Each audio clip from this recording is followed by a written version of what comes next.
Hey everyone, I wanted to jump on here and do a video this morning about how I'm feeling going into pre-op. So I want to start by saying I'm Haley, I'm 21.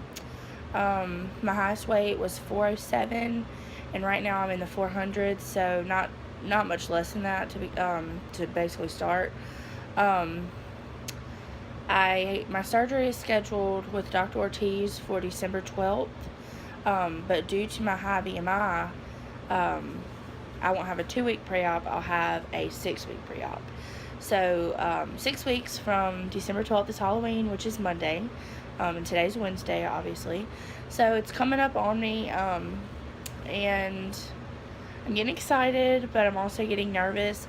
So as some of you may have seen, I wanted to vlog my journey and just be able to look back on it and maybe help somebody out if they're trying to make the decision. So just want to kind of document how I was feeling going into pre-op. Earlier this week on Monday, I was having a lot of anxiety.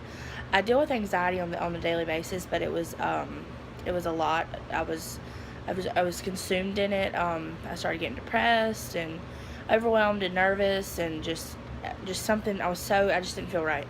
So I texted my aunt, who I've talked about her on there before. Her and my uncle have both been sleeved here in America. Their insurance covered it, so they went here. Anyway, I texted her and told her how I was feeling, and she said, well, me and Sam are going to come get you, and we're going to ride around and talk about it.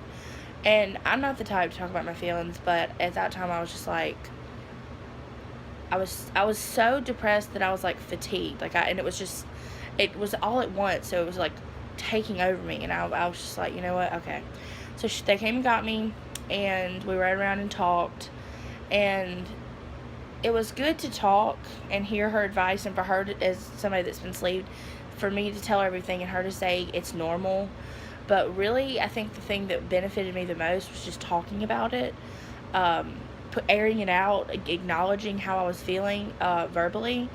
And so I went home, and then later that night my mom came home because she had been at my brother's football practice, and we talked, and by the end of that night I was feeling a lot better. Yesterday I was feeling great, and today I'm still anxious and nervous, obviously, but I'm not overcome with panic like I was.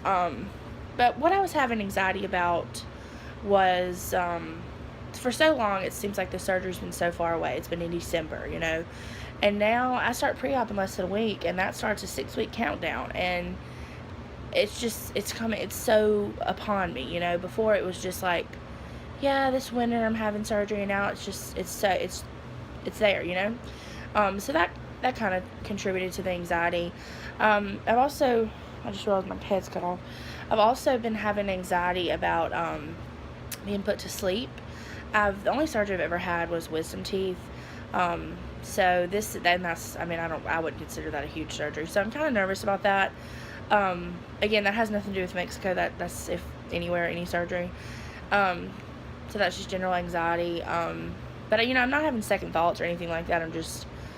I worry about everything. My anxiety I worry all day long about things that do not matter, things I cannot change. And just like being put to sleep, I'm still going to be put to sleep unless I'm, so I don't know. That's just one of my anxieties or whatever.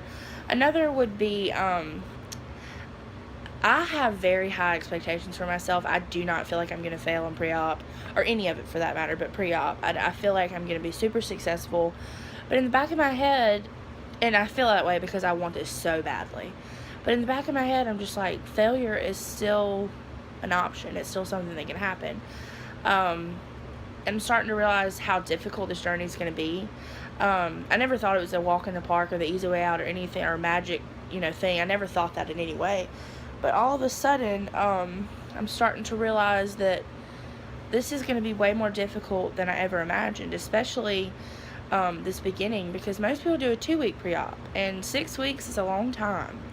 But thankfully my mom and my aunt and uncle are going to do it with me, so at least I'll have somebody to be like, hey, are you sick of this too? They'll be like, yeah, I sympathize with you, or whatever, that I'll have somebody to sympathize with. I'm trying to make this video short, but I've got a few more things to say.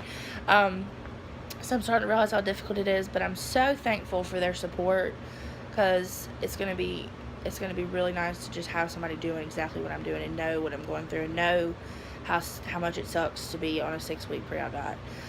And I'm starting to also realize that the way I think about food is there's a problem with it. Before, I was just like, I like food, I like a lot of food, and that's it. I never contributed that I had any emotional eating or any kind of problems or whatever, but obviously I do. I'm 400 pounds.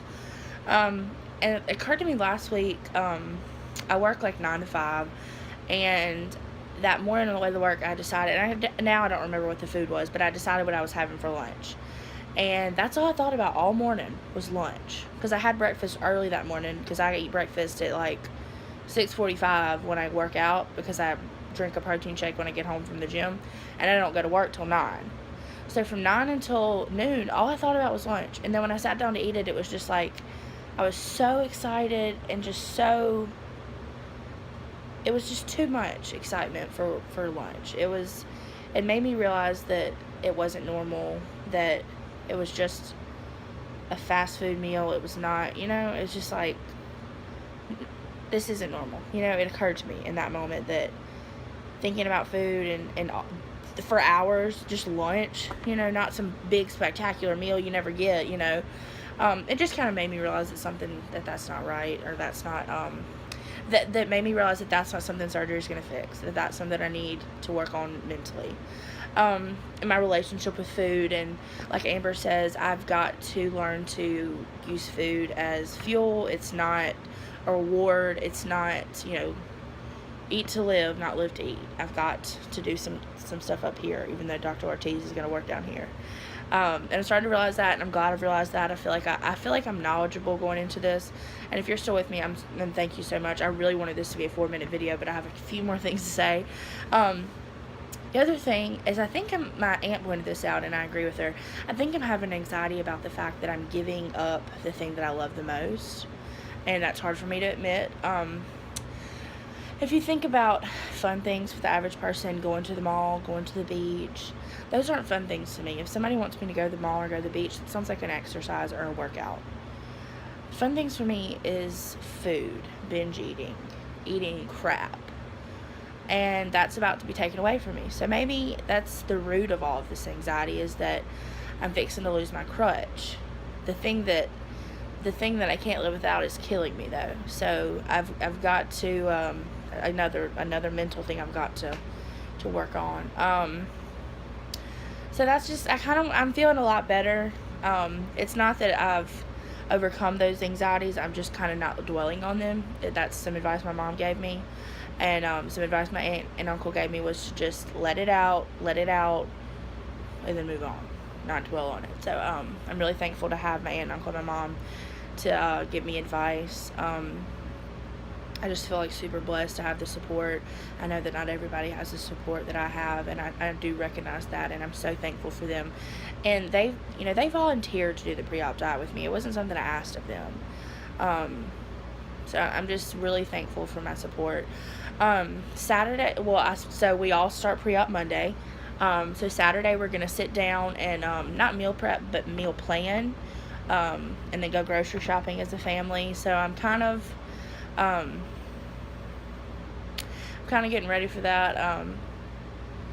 I'm having anxiety about giving up my crutch, but I know it's what I have to do.